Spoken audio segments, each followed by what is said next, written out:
Hello, welcome back to Drinking by My Shelf. My name is Emma and I have not been here for a while. So, it's been a few months. I didn't really intend for that to happen. Last time I saw you, I was like, I'm just moving in, give me a minute and I'll show you my bookshelves. And then that didn't happen because I ended up in hospital. But I'm here now, all's well that ends well. I'm gonna tell you a little bit about what's been going on. I'm going to show you my bookshelves, which I have arranged in a whole new way for me. I'm not sure about it. I've been changing them a lot and I'm still not fully settled. But I'll show you what I've got so far.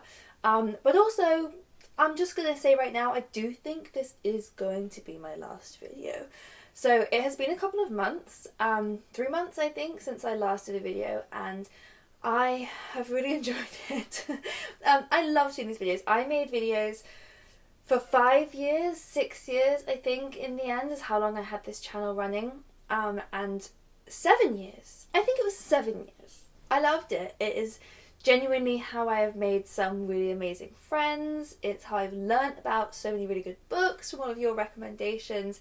It brought me a lot of joy through tricky times, through lockdown. It was amazing having this community, so I'm so grateful for everything that YouTube has brought me, but 7 years is a long time and I'm tired.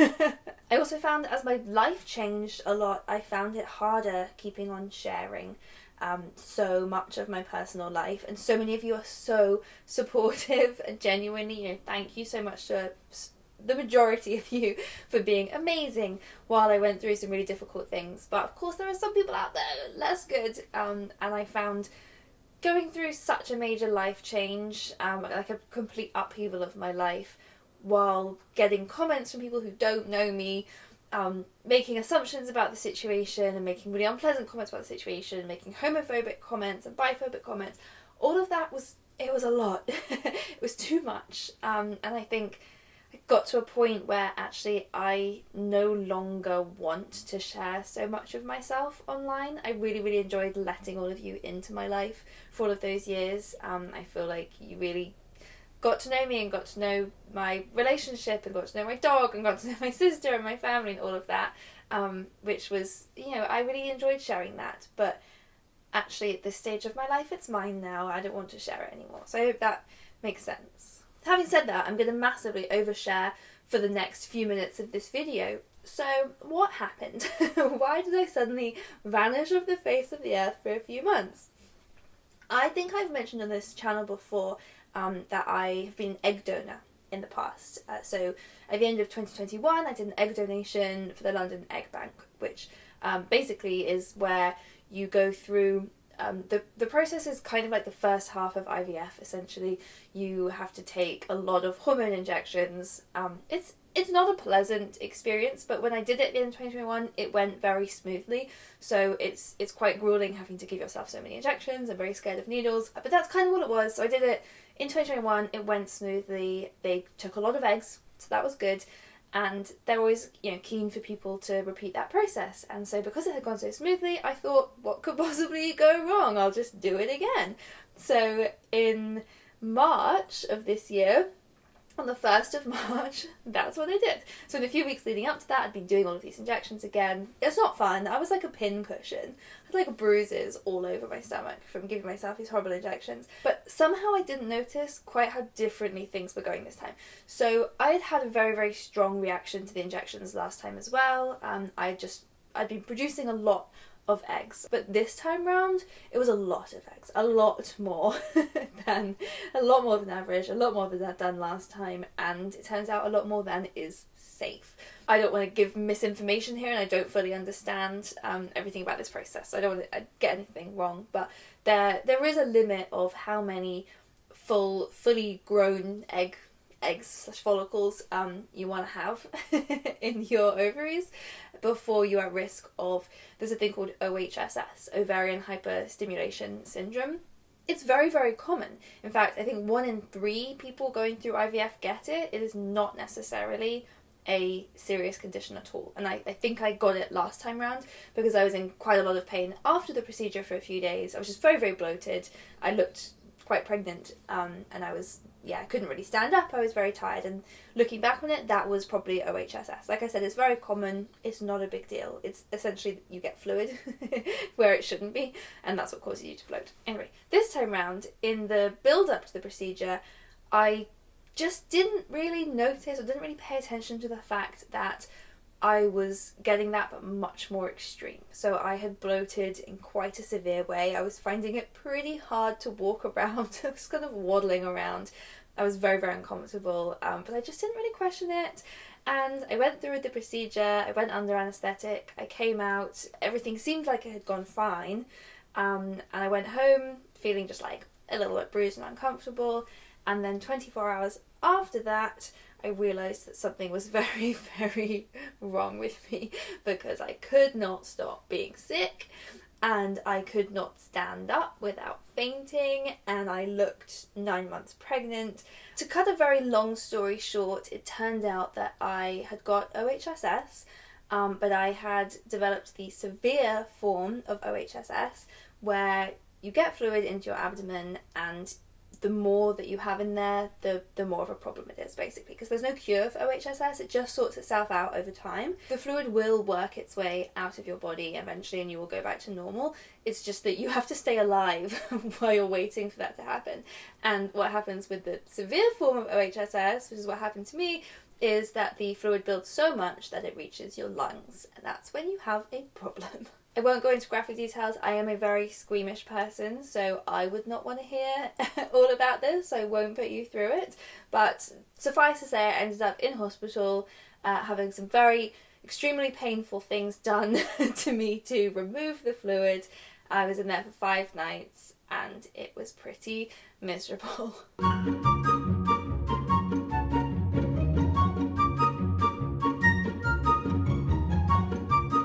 I was looked after by the intensive care team, and they were absolutely incredible. I had so many amazing, amazing doctors and nurses and healthcare assistants that looked after me while I was there. So that was fantastic. Cannot thank everyone there enough. Going home and ordering Taco Bell straight away was the best thing in the world. It's the best feeling ever. Sleeping in my own bed was incredible.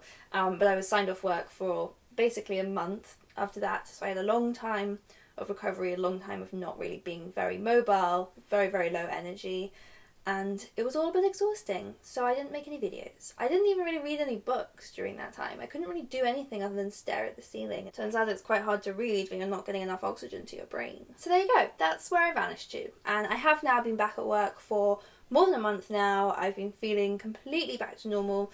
It did take a while, but I really do feel back to normal now. So you may have seen me making book break videos back over there, but I just haven't really felt up to doing this yet, because I felt like there was so much to catch you up on, and I was, grappling with all the decisions about whether to actually stop doing the channel, which, as you know, I have now decided to do. But before I go, let me show you my bookshelves, because they're so good right now.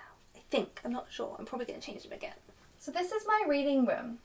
It has 2 chairs so that Raph and I can read side by side.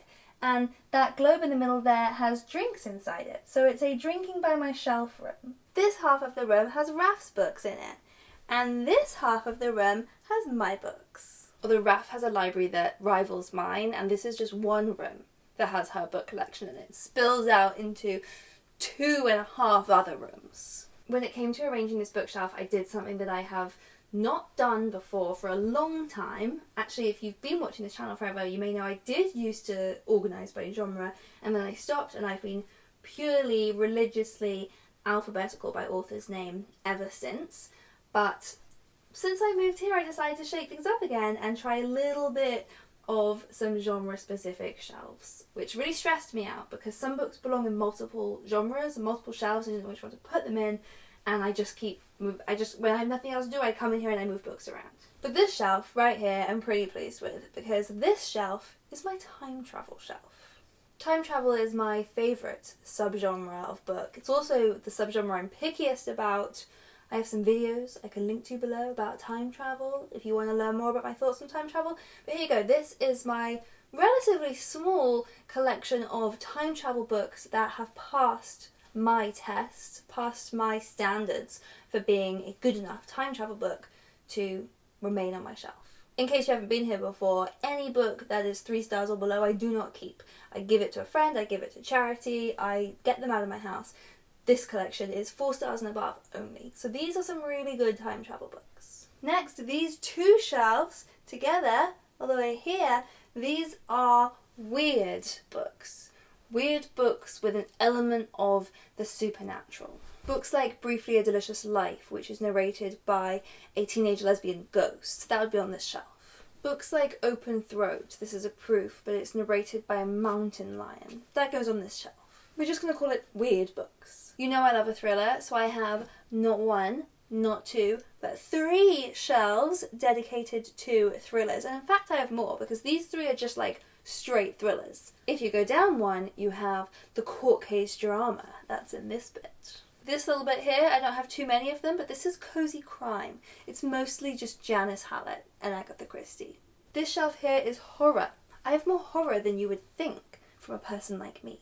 This shelf here is all dystopian books. This shelf here is probably one that has caused me the most grief. This is dark literary books. Books that didn't quite seem to fit in thrillers, because they are literary fiction, but they're dark. Stuff like We Need to Talk About Kevin, which people who just love thrillers probably wouldn't like. It's too slow moving, but it also didn't feel like it should just fit in like general literary fiction, because it is a thriller. Books come on and off this shelf all the time. I cannot figure out what the criteria is, but we're just calling it dark literary books. This shelf here is classics. I do have more classics. I'll show you actually. Next door in the bedroom we have a shelf that is collections. So all of the Macmillan Collectors Library books, all the Persephone classics, my Jane Austen collections, they're all in there. So this is just the kind of leftover classics that aren't part of a collector's set. This shelf here is humour. All of these books are just really, really funny. And this shelf here is historical fiction. If you want to get more specific with your historical fiction, this shelf here is all ancient historical fiction. It's Greek myth retellings, anything set in ancient Greece and Rome, etc. All the way down here I have short stories and poems, and this very important shelf, which is my Christmas shelf. And at the bottom here I have 2 children's shelves. One for books that I read when I was an actual child myself, and one for children's and YA books that I have read since becoming an adult. Which leaves everything else, and this is another of the bits that I keep changing. I keep wanting to invent more subgenres, but currently this is just everything else, and it is all arranged alphabetically by author's surname, as is my way. And my favourite shelf in this whole room is this one, which is totally empty, which is very exciting because it means I have room for more books. That's the shelf I was saying that is above our bed, which is all collections and sets. And finally, I do actually spill over into Raf's half of the room for the last bit. I have one non-fiction shelf here at the top. As you know, I don't keep very much non-fiction, but there is some of it. But the rest of this wall is all my TBR, and I've reorganised once again how I structure my TBR. This little shelf here is mostly workbooks and books that I've borrowed from people. So this is stuff that I kind of need to get on with. Books that we're publishing, I need to be able to talk about, and books that I need to be able to give back to my friends. The next shelf down is books that loads of people are talking about. So books that are starting conversations that I want to be part of. Like Curtis Sittenfeld romantic comedy. Everyone's talking about that. Like Cleopatra and Frankenstein. Like I'm Glad My Mum Died. I still haven't read that. I need to hurry up. This shelf here is the Raf shelf. These are books that Raf has given me, books that Raf has read and loved and I want to talk to her about, books that both Raf and I want to read together. That's what this shelf is. This shelf here is everything else. These are just books that I want to read at some point. I can read them at any time. When I go on holiday, this might be a good shelf to choose from. There's a final shelf right at the bottom which I'm not going to show you because those are books that I'm realistically never going to read, but I haven't yet accepted that within myself, and so they stay on my TBR and they will stay on my TBR until the end of time, but realistically I know I'm never going to read them, so I put them out of the way at the bottom. I'm not going to show it to you because I don't want you to know what's on there and comment at me about it. And so with that, that is goodbye from Drinking by My Shelf, and goodbye to Drinking by My Shelf. It feels like a big moment. And thank you, genuinely thank you so much to all of you who are here, whether you've been here from the very beginning, which were embarrassing times, whether like the majority of you, you've been here since I started doing 24-hour readathons. That's when most people discover my channel, and maybe you got very bored of me since I stopped doing 24-hour readathons, or whether you've only just discovered my channel, in which case welcome and goodbye, and sorry that I didn't stick around for longer. And of course, I do reserve the right at any point to get really bored and just come back to this channel and start making more videos. I don't want any of you to make fun of me if I do that. Okay, so with that,